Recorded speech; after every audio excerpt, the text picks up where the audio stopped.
नमस्कार दोस्तों, my voice अल्फाज में आप सभी का बहुत बहुत स्वागत है। आइए आज सुनते हैं लेखिका मालती जोशी जी द्वारा लिखी कहानी आउटसाइडर। इस कहानी को आईएससी हिंदी की पुस्तक गद्य संकलन में भी सम्मिलित किया गया है। तो प्रस्तुत है कहानी आउटसाइडर। स्टेशन से लौटते हुए रात के 11 बज गए थे।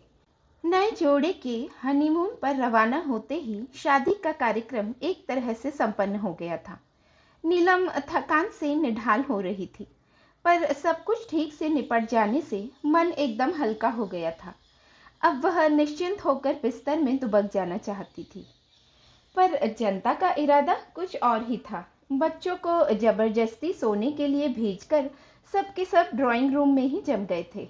थोड़ी देर बैठ लो ना दीदी, पूनम ने कहा। पिछले दिनों इतनी भागम भाग मची रही कि फुर्सत से बैठकर दो बातें भी ना हो पाई। पम्मी ठीक ही कह रही थी। घर की इस आखिरी शादी में पूरा परिवार इकट्ठा हो गया था। सुदीप तो इतनी दूर कनाडा से आया था, पर कुशल क्षेम पूछने के अतिरिक्त उससे भी ज्यादा बात करने का वक्त नहीं मिल पाया था। पूरे वक्त आपाधापी ही मची रही। अब जाकर थोड़ी फुर्सत मिली है तो इन लोगों के जाने की घड़ी भी पास आ गई है। पूनम 4 दिन बाद अपने ससुराल चली जाएगी। सुदीप भी अपने ससुराल वालों से मिलना चाहेगा। भला इतनी दूर बार बार आना कहाँ होता है। शादी के बाद पहली बार तो आना हुआ है। सुषमा भी तो अपनों से मिलने के लिए कुल बुला रही होगी।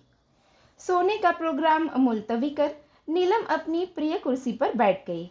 एक सुमित को छोड़कर उसका पूरा परिवार उसके सामने था। सुदीप, सुजीत, दोनों भाई, उनकी बहुएं सुषमा और अलका, बहन पूनम और उसके पति नरेश। अपने इसी परिवार के लिए वह 25 वर्षों से खटती आ रही थी। आज छोटी की शादी के साथ उसकी सारी जिम्मेदारियां पूरी हो गई थी। वह अपने आप को बहुत हल्का और कृतार्थ अनुभव कर रही थी। तुम सब लोग आ गए, बड़ा अच्छा लगा। शादी में रौनक हो गई, उसने भाव विभोर होकर कहा। दीदी, हम लोगों को तो खैर आना ही था, पर असली रौनक तो बड़े भैया के आने से हुई है, पम्मी बोली। पिछली दोनों शादियों में वे नहीं थे तो बहुत बुरा लगा था। इस बार तो उसे आना ही था, घर की आखिरी शादी जो थी। अरे इसके लिए तो समधी जी से भी लड़ गई थी। साफ कह दिया था कि भाई साहब, जब तक बड़े का प्रोग्राम नहीं आता मैं शादी की तारीख तय नहीं कर सकती। घर की आखिरी शादी है, सबका होना निहायत जरूरी है। दीदी, तुमने मेरी छुट्टी का इंतजार किया, सचमुच बड़ा अच्छा किया, पर बार बार यह आखिरी शादी का जुमला क्यों रट रही हो? दीपू, मेरा मतलब इस जनरेशन की शादियों से था। तुम्हारी प्रिया तो अभी बहुत छोटी है। मैं प्रिया की शादी की बात नहीं कर रहा। तो दरअसल हम लोग, कहते कहते सुदीप चुप हो गया। सहारे के लिए उसने सुजीत और पूनम की ओर देखा। सुजीत ने तो संकोच से आंखें झुका ली, पर पूनम तो हमेशा से बोल रही है। झट बोल उठी। दीदी, बड़े भैया का मतलब है कि अब आपकी सारी जिम्मेदारियां समाप्त हो गई हैं। अब आपको भी सेटल हो जाना चाहिए। But I am quite well settled. उनका मतलब है अब आपको भी शादी कर लेनी चाहिए। पम्मी, तुम पागल तो नहीं हो गई? नीलम ने बहन को बुरी तरह टपट दिया। उसे सचमुच गुस्सा आ रहा था। भला यह भी कोई बात हुई? सामने घर के दामाद बैठे हैं, बहुएं बैठी हैं, उनके सामने इस तरह की बचकानी बातें करनी चाहिए भला? यह तो अच्छा हुआ जो सुमीत और नेहा चले गए हैं, नहीं तो वह नई लड़की अपने मन में क्या सोचती। छी! अभी वह अपनी शर्म से उभर भी न पाई थी कि नरेश बोल उठे। दीदी, पम्मी ठीक कह रही है। यह सिर्फ उसके या बड़े भैया के मन की बात नहीं है, हम सबकी यही इच्छा है। इस घर के लिए आपने इतना कुछ किया है, एक तरह से अपनी पूरी जिंदगी ही होम कर दी है। इसलिए सब चाहते हैं कि अब आप भी इत्मीनान की, आराम की जिंदगी बसर करें। आप नहीं जानती कि अपनी गृहस्थी में रच बस जाने के बाद भी इन सब के मन में एक अपराध बोध पलता रहता है, एक कांटा सा हरदम चुभता रहता है। पम्मी तो पता नहीं कितनी बार कहती है कि काश दीदी का भी घर बस जाता तो मैं जी जाती। अब घर के दामाद को डांटा तो नहीं जा सकता, इसलिए फीकी हंसी हंसकर नीलम ने कहा, मैं तुम लोगों की भावना समझती हूँ नरेश, पर घर बसाने की भी एक उम्र होती है। होती क्यों नहीं, जरूर होती है। और आप अभी भी उस उम्र के दायरे में ही हैं। वो तो शुरू से आप सबकी गार्जियन बनी रही, इसलिए अपने आप को बुजुर्ग समझने लगी हैं। नहीं तो 45 भला कोई उम्र होती है। आप चाहें तो अब भी आपके लिए दर्जनों प्रस्ताव आ सकते हैं। नीलम ने कोई जवाब नहीं दिया। ऐसी बचकानी बातों का कोई जवाब भी क्या दे। उसने तो उसे महज मजाक समझा, पर वे लोग सचमुच दर्जन भर प्रस्ताव बटोर लाए थे। लगा कि छोटे की शादी का तो बहाना था। वे लोग शायद इसी अभियान के लिए इकट्ठा हुए थे। उन लोगों की गुपचुप खिचड़ी पकती रही और उसे कानों कान खबर तक न हुई। उसे तो तब पता चला जब एक लंबी चौड़ी लिस्ट उसे थमा दी गई। फिर भी उसने इस बात को गंभीरता से नहीं लिया। केवल मनोरंजन के लिए वह पूरा ब्यौरा पढ़ गई थी। उसे हंसी भी आई थी और आश्चर्य भी हुआ था कि लोग कैसी कैसी विपरीत परिस्थितियों में भी शादी का शौक पालते हैं। उसे फुर्सत से विचार करने के लिए कहा गया था, पर सुदीप और सुषमा दूसरे ही दिन उसके कमरे में आ धमकी। उन्हें शायद सबसे ज्यादा जल्दी थी। कनाडा जाने से पहले वे सब कुछ तय करके जाना चाहते थे। उनके पीछे पीछे सुजीत भी आ पहुंचा। लगा कि दोनों भाई दल बांधकर उस पर हमला करना चाहते हैं। थोड़ी देर इधर उधर की बातें होती रही। फिर सुदीप ने एकाएक पूछ लिया, दीदी तुम्हें वह लखनऊ वाला प्रपोजल कैसा लगा? कौन सा? वो अवस्थी जी वाला? ना बाबा, शादी के तुरंत बाद नानी बनने का अपना कोई इरादा नहीं है। तो बरेली वालों को देख लेते हैं, सुषमा ने सुझाव दिया। उनके 2 बेटे ही हैं शायद, वे भी अभी छोटे हैं और उन बेटों को भी वे हॉस्टल में रखने को तैयार हैं। सुदीप ने जानकारी दी। इसी को कहते हैं हिपोक्रेसी। इधर तो यह प्रचारित करेंगे कि हम सिर्फ बच्चों की खातिर शादी कर रहे हैं और फिर उन्हीं बच्चों को हॉस्टल में ठूसने को भी तैयार हो जाएंगे। ऐसे 2 मुँहे लोगों से मुझे सख्त नफरत है। जाने दो बरेली वालों को, गोली मारो, सुजीत बोला। मुझे तो नरेश के जीजाजी वाला प्रस्ताव बहुत अच्छा लगा है। एक तो महाशय डिप्टी कलेक्टर हैं, दूसरे थोड़ा बहुत लिखने पढ़ने का भी शौक रखते हैं। He will be a perfect companion.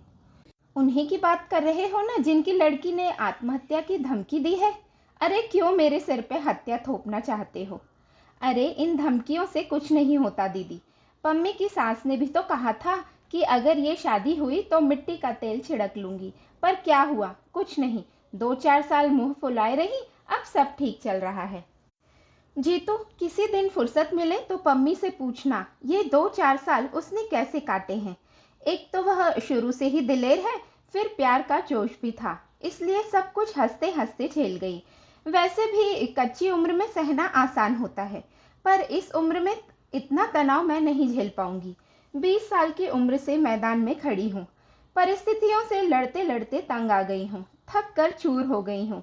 अब जाकर थोड़ा सुस्ताने की मोहलत मिली है। मैं इस मोहलत को भरपूर एंजॉय करना चाहती हूँ। यह मत समझना कि मैं तुम्हारी भावनाओं को समझती नहीं हूँ। समझती भी हूँ और कद्र भी करती हूँ, पर मेरे लिए इतनी सोच विचार करने की सचमुच जरूरत नहीं है। अब मैं सिर्फ शांति चाहती हूँ, शांति और आराम, बस, इससे ज्यादा कुछ नहीं। Thanks all the same. तीनों अपना सा मुंह लिए उठ गए। कमरे से बाहर 2-4 कदम ही गए होंगे कि सुषमा बोल पड़ी। मुझे मालूम था वे मना कर देंगी। इतने दिनों तक इस घर में बॉसिंग करती रही हैं, ससुराल में धौंस डपट सहना उनके बस का थोड़े ही है। क्या बात करती हो भाभी? अब इस उम्र में उनसे धौंस डपट कौन करेगा? क्यों? औरों की ना सही, पति की तो सहनी पड़ेगी, उसकी जी हजूरी तो करनी पड़ेगी। अनचाहे ही सारी बात नीलम के कानों में टकरा गई। उसने सोचा सुषमा ठीक ही कह रही है। इतने दिनों तक इस घर में एक छत्र शासन करने के बाद अब वह किसी का शासन स्वीकार नहीं कर पाएगी। शादी के इस पहलू पर तो उसने सोचा ही नहीं था। अच्छा ही हुआ जो यह किस्सा शुरू होने से पहले ही उसने खत्म कर दिया।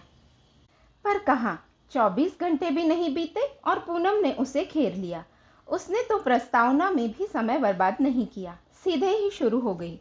भैया भाभी बता रहे थे तुमने शादी से साफ इनकार कर दिया। तो और क्या करती? तुम लोगों को पागलपन का दौरा पड़ा है तो क्या हुआ? मेरा दिमाग तो अभी साबुत है। पम्मी कुछ क्षण चुप रही, फिर धीरे से बोली, तुम हमेशा अपने ही ढंग से सोचती हो, कभी औरों की दृष्टि से भी सोचा करो। क्या मतलब? तुम नहीं जानती इन लोगों के मन पर, खासकर सुजीत और अलका के मन पर कैसा भार सा बना रहता है।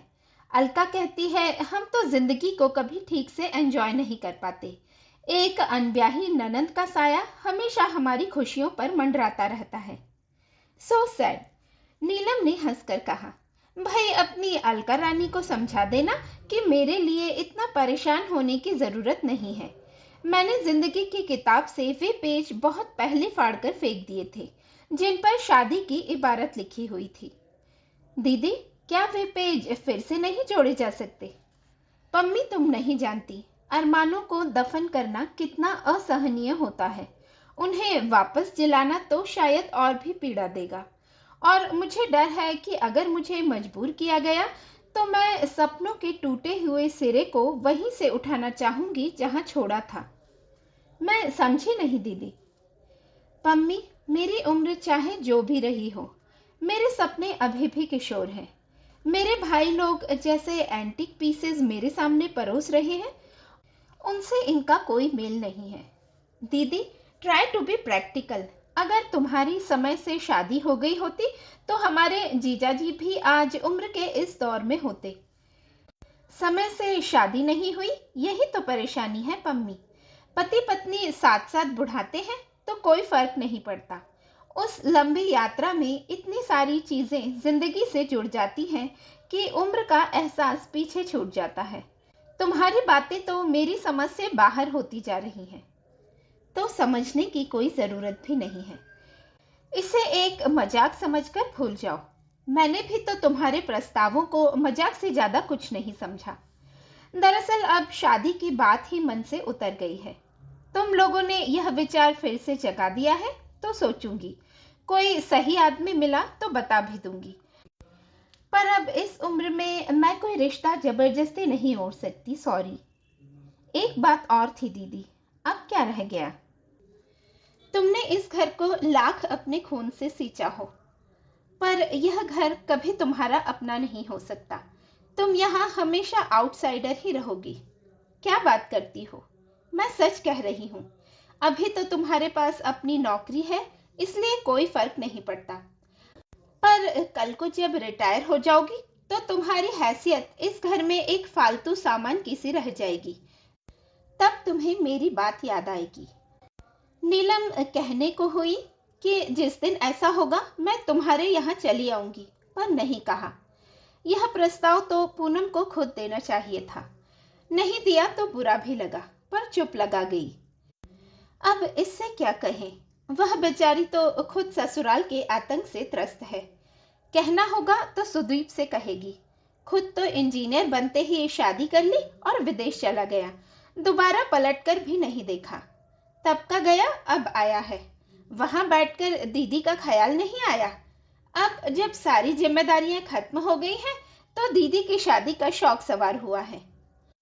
लेकिन सुदीप से भी वह कुछ नहीं कहेगी। अपने भाई बहनों पर उसकी अपार ममता है। शिकायत कभी अगर थी तो वह अम्मा से थी। माँ होकर भी उन्होंने बहुत पक्षपात किया। कमाने का भार बड़ी बेटी के कंधों पर डालकर वे बाकी बच्चों का लालन पालन करती रही। उम्र नीलम की मुट्ठी से रेत की तरह फिसलती रही और अम्मा जानकर अनजान बनी रही। पिता की आकस्मिक मृत्यु के बाद जब उसने घर की बागडोर संभाली थी, तब यह नहीं सोचा था कि अब यही उसकी नियति होगी। मन में एक क्षीण आशा थी कि कल को भाई जब किसी लायक हो जाएंगे तो वह अपनी जिंदगी जी सकेगी, पर वह आशा दुराशा ही साबित हुई। दीपू के इंजीनियर होते ही उसके लिए रिश्ते आने लगे। अम्मा एकाएक बहू का चेहरा देखने के लिए व्यग्र हो उठी। शादी के बाद जब दीपू के साले ने उसे कनाडा बुला लिया तो उससे ज्यादा खुशी अम्मा को हुई। घर में एक अनब्याही लड़की बैठी है और उसकी शादी बेहद जरूरी है, इस तथ्य से अम्मा ने जैसे आंखें ही मूंद ली थी। अगर वे जानती कि बेटे को हमेशा के लिए विदा कर रही हैं, तो शायद अम्मा इतनी उत्साहित न होती। अपने अंतिम दिनों में वे बेटे को देखने के लिए तरस गई थीं। चित्रों से अब उनका मन नहीं भरता था, पर नीलम की हर चिट्ठी का जवाब यही होता था कि दीदी, इतनी जल्दी इतने सारे रुपए जुगाड़ करना बहुत कठिन है और मैं बार बार सुषमा के भाई के आगे हाथ फैलाना नहीं चाहता। बेचारी अम्मा, मरने के बाद भी उन्हें बड़े बेटे का न कंधा नसीब हुआ न तर्पण। उन दिनों प्रिया होने वाली थी और सुदीप का वहां होना बेहद जरूरी था। और फिर एक बार इमरजेंसी बीत गई तो उसका आना टलता ही चला गया। सुजीत बीकॉम करके बैंक में लग गया था, पर उसका सामर्थ्य इतना नहीं था कि वह पूनम की शादी भी करता और सुमीत की मेडिकल की पढ़ाई का खर्च भी उठाता। इसलिए नीलम को मोर्चे पर डटे रहना पड़ा। पूनम की शादी का तो अच्छा खासा नाटक ही हो गया था। बड़ी कठिनाई से उन लोगों का मुंह बंद किया जा सका। फिर अच्छी सी लड़की देखकर उसने सुजीत की शादी भी कर दी। पूनम के जाने के बाद घर एकदम सूना हो गया था। अलका ने आकर उस सूनेपन को भर दिया।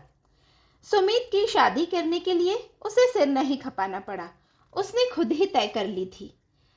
घर की यह आखिरी शादी भी बड़ी धूमधाम से संपन्न हुई। अपने सारे कर्तव्यों से निवृत्त होकर कितनी खुश थी नीलम, पर इस बेवक्त की शहनाई ने सब गुड़गोबर कर दिया। गनीमत यह हुई कि उसकी शादी का प्रसंग जिस तेजी से उठा था, उतनी ही जल्दी दब गया। पम्मी के चले जाने के बाद तो किसी ने चर्चा तक नहीं की। जिंदगी फिर से अपने ढर्रे पर चलने लगी। लोग अपने में मसरूफ हो गए थे। सुमीत और नेहा गोवा से लौट आए थे और अब सुदीप का सामान बंध रहा था। उसने शादी के लिए 15 दिन की छुट्टी ले रखी थी, पर उसका मन हुआ कुछ दिन और बढ़ा ले ताकि ज्यादा से ज्यादा समय दीपू के साथ बिता सके। उस दिन ज्वाइन करने के लिए कॉलेज गई तो साथ में एक एप्लीकेशन भी लेती गई। प्रिंसिपल मैडम ने उस एप्लीकेशन की ओर देखा भी नहीं। बोली, आज तुम नहीं आती तो घर पर संदेशा भेजने वाली थी। क्यों, कोई जरूरी काम था?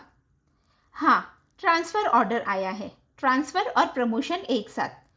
प्रिंसिपल बनकर जा रही हो। कहाँ? खैर, जगह तो बहुत दूर बस्तर में है, पर सुनते हैं बड़ी शांत जगह है। कॉलेज भी नया नया है तो ज्यादा समस्याएं भी नहीं होंगी। लेकिन मैडम, अरे भाई, अब क्या परेशानी है? अब तो तुम्हारी सारी जिम्मेदारियां खत्म हो गई हैं और भगवान की दया से you are a free bird now. तुम्हें तो अब ऐसे चैलेंज खुशी खुशी स्वीकार कर लेने चाहिए, बल्कि आगे बढ़कर लेना चाहिए। सो तो ठीक है मैडम, पर मुझे नहीं लगता कि मेरे भाई लोग मुझे इतनी दूर जाने देंगे। देख लो, पर मुझे लगता है बार बार प्रमोशन रिफ्यूज करना ठीक नहीं है। मेरे ख्याल से यह तीसरी बार हो रहा है। मैडम फिर अपनी फाइलों में व्यस्त हो गई थी। छुट्टी की एप्लीकेशन उनके सामने सरकाकर वह लौट आई। घर आते हुए रास्ते में उसने ढेर सारी खरीदारी की।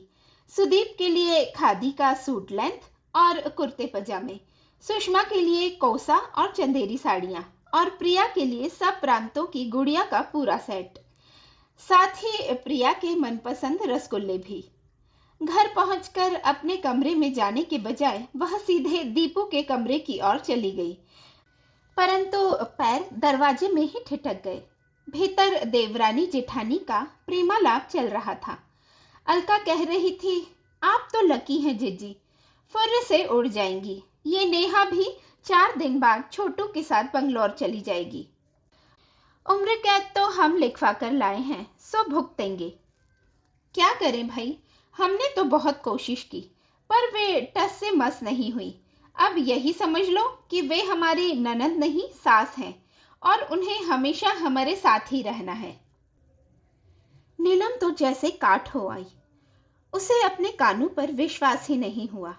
उसके आगे पीछे डोलने वाली, उससे मिस्री खुले स्वर में बात करने वाली अलका, उससे क्या सचमुच इतना ऊब गई है कि उसका साथ उसे उम्र कैद सा लगने लगा है? और अलका को उस कैद से रिहाई दिलाने के लिए ही शायद उसकी शादी का प्रपंच रचा जा रहा है। वाह! इसके बाद वहां खड़े रहना या उन लोगों से सामना करना उसके लिए संभव नहीं था। वह दबे पांव कमरे में लौट आई। इतनी देर तक हाथ में थामा हुआ सारा सामान उसने पलंग पर पटक दिया। अब उसे एहसास हुआ कि उसके हाथ दर्द कर रहे थे, पर यह बोझ तो कुछ भी नहीं था। इससे 10 गुना बोझ तो उसके मन पर था। उसे वह कहाँ खाली करती। उस दर्द से निजात पाना क्या संभव था? रात खाने की मेज पर रसगुल्लों का एक बड़ा सा डोंगा सजा हुआ था। उसने शाही अंदाज में ऐलान किया, ये मेरे प्रमोशन की मिठाई है, प्रिंसिपल बनकर जा रही हूँ। अरे वाह, कहाँ? जगह तो खैर बहुत दूर बस्तर में है। आजकल हर कहीं तो कॉलेज खुल गए हैं, पर सुनते हैं जगह बड़ी शांत है। मुझे तो इस समय सबसे ज्यादा शांति की ही जरूरत है। इस आपाधापी से तंग आ गई हूँ। फिर बार बार प्रमोशन ठुकराना अच्छा भी नहीं लगता। पहले तो खैर मजबूरी थी, अब कोई बहाना भी नहीं रहा। इस बात पर सभी एक मत थे। रात बिस्तर में लेटी हुई वह दिन भर की घटनाओं का मन ही मन जायजा ले रही थी। दोपहर में उसने प्रिंसिपल मैडम से कितने दर्द के साथ कहा था, मैडम, मेरे भाई लोग मुझे इतनी दूर नहीं जाने देंगे। पर कहाँ, किसी ने भी तो प्रतिवाद नहीं किया। पम्मी ठीक ही कह रही थी, बल्कि उसने तो रिटायरमेंट के बाद की बात कही थी। पर नीलम को लग रहा था कि घर में उसकी हैसियत अभी से किसी फालतू सामान की सी हो गई है। अभी आप कहानी आउटसाइडर सुन रहे थे। कहानी आपको कैसी लगी? अपने विचार मुझ तक जरूर पहुंचाइएगा। तो फिर मिलते हैं किसी अच्छी सी कहानी के साथ। तब तक खुश रहिए, स्वस्थ रहिए और अच्छी अच्छी कहानियां सुनते रहिए।